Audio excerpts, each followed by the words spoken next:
Se io ti devo parlare di un qualcosa di triste, tendenzialmente userei questo tipo di armonia, io personalmente.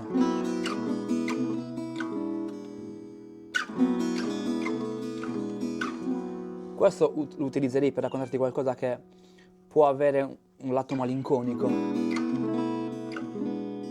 Se invece dovessi raccontarti di un qualcosa di sognante,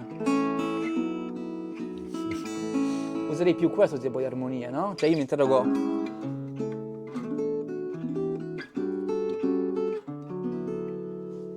su questo, cioè io come posso usare l'armonia, la melodia per comunicarti qualcosa? E quindi ragiono su questo. Poi, chiaro che manca il terzo elemento. Il terzo elemento è il ballo, E il ballo. Cioè la ritmica a questo punto? è il ritmo, sì.